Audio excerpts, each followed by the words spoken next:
Hey again, YouTube, Nut Job with Machete, back with, well, it's a Machete. It's mad. It's part of Machete Madness, but it wasn't part of the preview that I showed you. What the hell is it then? Well, I ordered from Hero Outdoors. I'll put a link and everything down below for most of the machetes you saw in Machete Madness, except for one which was off Amazon and one which was heirloom that I'm trying to fix up. It's mostly done. It just needs to be straightened. Anyways, this is, well, it's listed as a machete. This, ladies and gentlemen, is the Walther MachTac 3 machete. I say it's listed as a machete because, of course, it's unusual. It's very much like the Kershaw Camp 18 in that that blade is very, very solid. And it's kind of like the Thai machete in that it's a two-hander, a Zweihander. I've only seen a couple of reviews of it, and one of the reasons why I said Zweihander is one of the reviews was in German, and the other one was in either Russian or Czech. My ear's not that good. So, yeah, for all the English speakers who wanted this, this is what it is.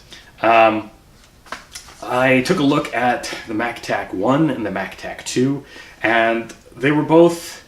One was skeletonized in kind of like zombie apocalypse style. I think it had a gut hook on the back end. And the other one was a bit more tactical looking. Neither one of them really impressed me. So when I took a look at the MachTac 3, I wasn't really expecting much. And I don't necessarily think this is like a machete you'd use in the field. This is more zombie apocalypse stuff. It is pretty cool though. So what you get is standard nylon sheath. You can see it's got a clipped point. You know, they mold the sheath for it. It's double stitched and it's actually thick. You know, it's not bad. Not great, not bad. 4 rivet points here because this is actually a heavy machete. It's 3.5 pounds. They stitch the whole thing up and you get a belt loop.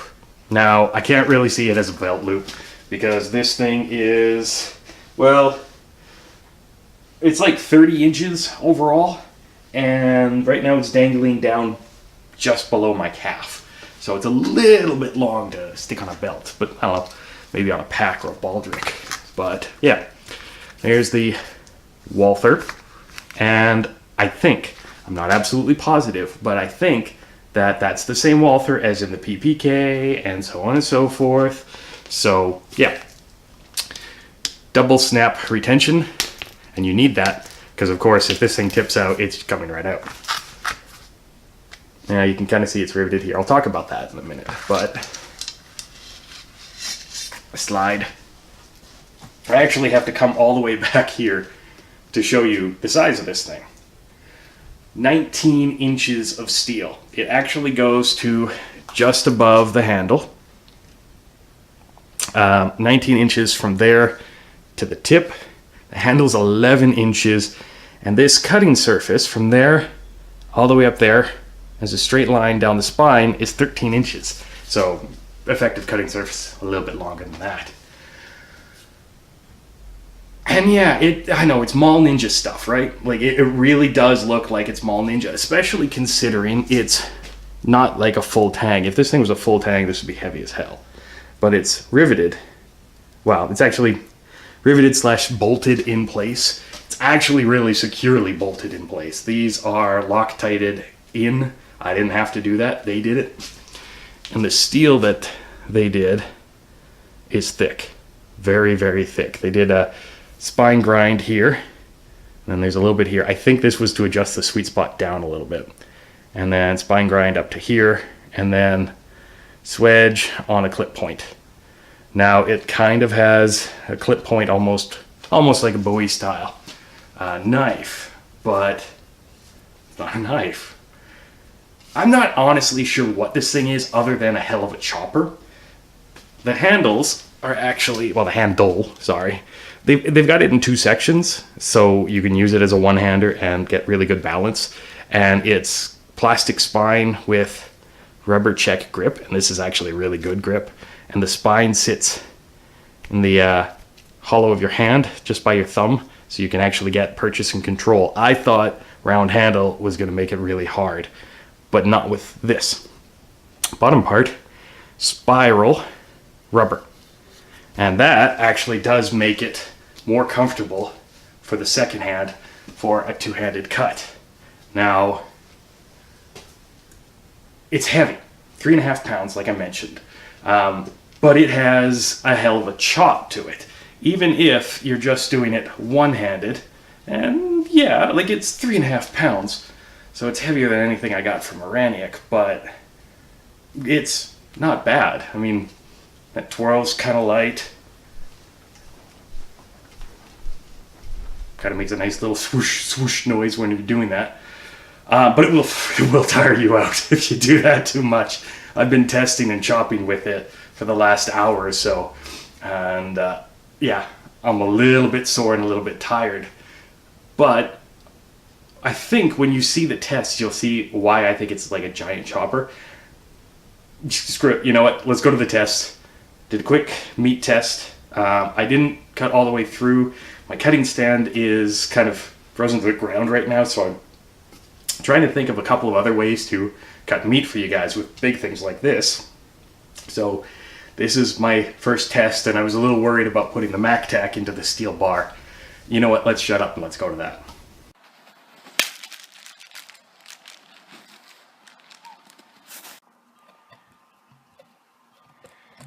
Yeah,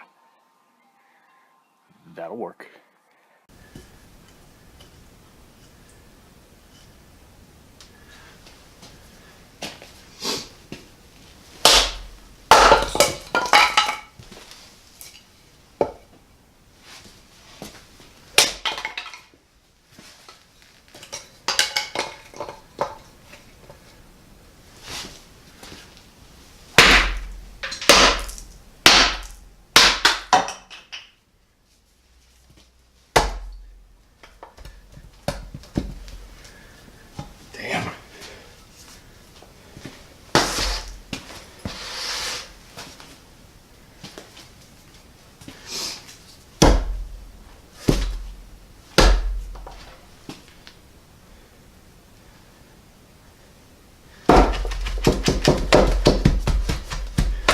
Holy shit.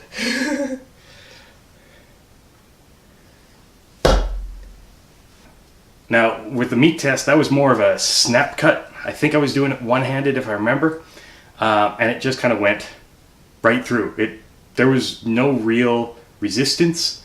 And then, yeah, I did a two-handed follow-up right after that, but my aim was almost the exact same, so I kind of whiffed it.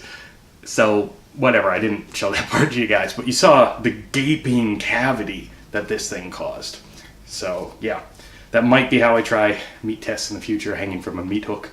But the wood test actually impressed me. I probably could chop bigger wood, but the fact that it went through that frozen cherry wood, a Japanese choke cherry, sorry, in like 2 hits was actually pretty damn impressive, especially given, let's see, this is a chunk of it.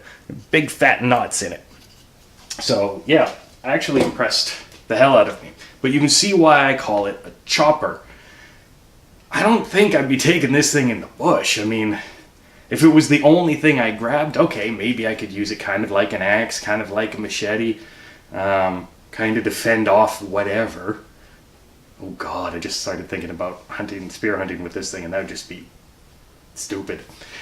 But it's really, really strong. When I was watching the German review, Robusto, was it German? I don't remember. But anyways, very robust, very, very strong. There's no real flex in this metal. And I mean, like I said, given the spine, that's, you know, to be expected. Now, there was a couple little issues that I had. This is a hollow grind. I don't have any issues with that if it's a slicer. If it's, you know, going to go through meat rather than trees and stuff. But, you know, I'd prefer a saber grind on this.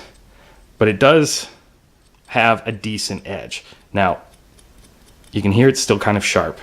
But one of the things is sharpening this thing. When it came, it wasn't super sharp. It was Machete sharp, not me sharp. not job sharp. So I sharpened it up a bit.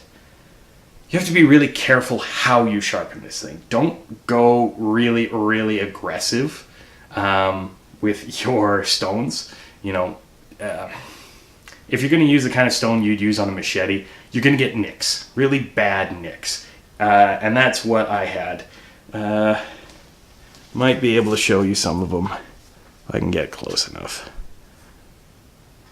Okay, I don't know if you can see that, but there's some small nicks on the blade. Now those aren't from the tests, because all of the tests were done up here, but these little nicks were from sharpening it. I was using a 100 grit just to get a rough profile, and then moving up consecutively. Now start with 200 at least and go from there. It's going to take you a while, but it'll be worth it in the end. You'll end up with something that'll go through almost anything you put in front of it. But that said, there's no chips.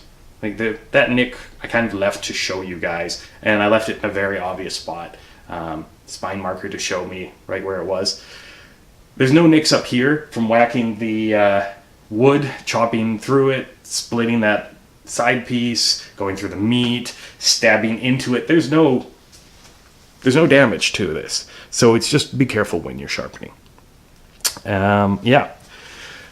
Made of stainless steel. I can't remember what type, but I'll put the specs and everything down below. Of course, I'll put a link to where you got it. Now, I want to thank the guys at Hero Outdoors. I've done 3 orders with them. There was a couple of little issues with the first 2 orders. Worked with them. They are actually, I've ordered from them in the past, but not as Nut Job with a Machete, just as myself. And my mom actually ordered through them for some Christmas presents a few years back. Really helpful guys, really, really helpful. If you wanted to order in Canada and you're looking for like military surplus, or say stuff that you can't find on Amazon or through like some of the suppliers here out west, contact them. I'm sure they'll be able to find something for you. And if they can't, they'll find you something to replace that is either as good or better. So, you know, they're really, really nice guys. And I can probably be a big pain in the ass to deal with. Like I said in the past, you know, I disappoint really easily. These guys have not disappointed me. So thank you so much, guys. Kevin! But, yeah, specs and everything, link on where to buy it, all of that's going to be down below. What do I think of this thing? Well, the sheath is the sheath. When you get it, you know, it really does look like Mall Ninja stuff. And it probably won't come out with me to camping. Maybe I'll try it out at the farm, just, you know, shits and giggles, see what it's like. But it's more to have and whack stuff with rather than to, you know, use in the field. Because like I said, this is 3.5 pounds. You know, if I'm going to split something, why don't I carry a 2-pound axe or a 2.5-pound axe instead? And then I can have something I can pummel into the ground or something. But that said, this thing is still actually pretty fucking cool. I think I got it for about $60. Like I said, link all that down below. Be careful when you get it, when you first sharpen it. The sheath is blah, but it itself is actually pretty damn cool. And I mean, it's tough. It's really, really tough. Holy shit. So, yeah. Oh, that's a good isometric exercise, guys. You know what? I'm going to put this down now. Well, I mean, if you've got the strength to carry around 3.5 pounds, go get yourself one of these things, because you'll probably have fun with it. Like I said, it's not really a field tool. It's not really... Yeah, like I really do hesitate to call this a machete, because it's a little more like a pole arm, and hey, maybe that's what I'll do, is I'll stick it on an appropriate sized pole and have like a big ass naginata or something like that, or a guandao. But yeah, no, this is actually pretty cool. The Walther MachTac 3. Hell of a chopper. I don't really know what else to call it, but yeah. Anyways, Thanks so much for watching this review. As always, if you like it, feel free to click like, feel free to subscribe for more videos like that in the future, and feel free to share this video as much as you want. And until next time, guys, I'm Nutjob with Machete with a hell of a chopper from Walther. Stay sharp.